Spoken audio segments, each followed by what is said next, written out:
প্রিয় ভাইয়েরা, আওয়ামী লীগের দুঃসাহস নাই, সাহস নাই, আমাদের সাহস আছে।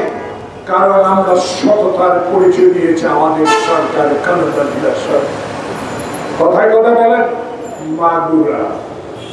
আমাদের দেশে শিক্ষিত মানুষ, বিশ্ববিদ্যালয়ের আমার ছাত্র ছিলেন, লেখাপড়া অনেক শিখেছেন, বুকে হাত দিয়ে বলেন কত মাগুরা তৈরি করেছেন আপনারা। বাংলাদেশে ইতিহাস কথা বলতে, যারা হেলিকপ্টারে করে ভোটের বাক্স এনে এমপি ঘোষণা করে, যারা রাতের ভোট দিনে করে মরা ভোটের মানুষের ভোটের সরকার গঠন করে, তাদেরকে দেশের মানুষ আর বিশ্বাস করতে পারে না। তাই আমাদের বিশ্বাসের ঘরে আপনারা এই অবিশ্বাস তৈরি করেছেন, আপনারা এই তত্ত্বাবধায়ক বাতিল করেছেন, আপনারা 1 মিনিটের সংবাদপত্র বাতিল করে 4টা সংবাদপত্র দিয়েছেন, আপনারা এই সাংবাদিককে গ্রেপ্তার করে কারাগারে পাঠান, আপনারা এই মানব অধিকার লঙ্ঘিত সরকার, আপনারা এই বাংলাদেশে গণতন্ত্র হত্যাকারী সরকার, আপনারা বেনজির আর নজিরের সরকার, আজিজের সরকার। তাই বাংলাদেশে কত জন, এখন কত হাজারে আমি জানি না, মানুষ বলা শুরু করেছে, একে একে এদের তদন্ত করে বাইর করেন। বাংলাদেশের ৯২,০০০ কোটি টাকা বছরে আপনারা পাচার করেন আওয়ামী লীগ সরকার। আর হিন্দুস্তানের সাথে, ভারতের সাথে অসম চুক্তি করে বাংলাদেশের সার্বভৌমত্বের প্রতি আপনারা আজকে হুমকি তৈরি করবেন। বাংলাদেশ জাতীয়তাবাদী দলের একজন সৈনিক, একজন কর্মী থাকতো, আমরা কোনোদিন এটা গ্রহণ করব না। হিসাব আওয়ামী লীগ অক্ষরে অক্ষরে নেব, সময় বেশি দূরে নয়। মনে করছেন ক্ষমতায় থাকবেন, ক্ষমতায় থাকতে পারবেন। দেশের শিক্ষা ব্যবস্থা সম্পূর্ণ ধ্বংস করে দিয়েছে, গণতান্ত্রিক প্রতিষ্ঠানগুলোকে ধ্বংস করে দিয়েছে। বাংলাদেশে আইনের শাসনের নামে বেআইনি শাসন করে আজকে আমার লক্ষ লক্ষ কর্মীকে জেলে রেখেছেন।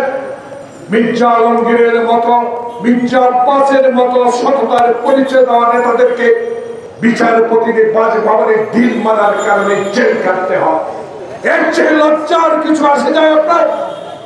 বাংলাদেশের মানুষ, বাংলাদেশের বিএনপির কর্মীরা হাঁটু পানিতে দাঁড়িয়ে পুলিশের অত্যাচার থেকে বাঁচার চেষ্টা করেছে, জঙ্গলে ঘুমিয়েছে, কবরস্থানে ঘুমিয়েছে, তবু মুখে হাত দিয়ে বলতে পারি একজন কর্মী আওয়ামী লীগে যোগ দেয় না।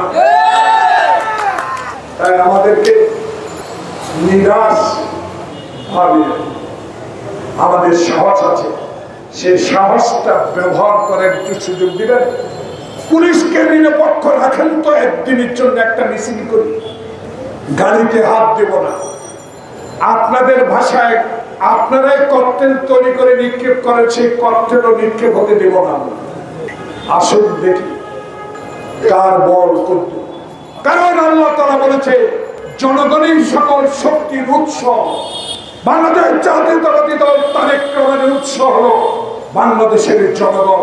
যেই জনগণ 24 তারিখের 7 জানুয়ারি নির্বাচনে বুঝিয়ে দিয়েছে যে আমার লিফলেট বিলি, আমার দলের কর্মসূচি মানুষ গ্রহণ করেছে। আরেক প্রমাণ হয়েছে 4র্থ দফায় উপজেলার নির্বাচন বয়কট করে। তাই প্রিয় বন্ধুরা, কর্মী ভাই, আসুন, আপনাদের দাবি জনগণ খেয়েছে, তুলে নিয়েছে, এখন দাবি আরেকটা সংযোজন করতে হবে। বাংলাদেশে এই ভারতীয় আগ্রাসনের বিরুদ্ধে লড়াই করতে হবে। জীবনের যত শক্তি আছে সকল শক্তি প্রয়োগ করে বাংলাদেশে, হিন্দুস্তানে এই আগ্রাসন, এই রেল লাইন নির্মাণ বন্ধ করবই করব।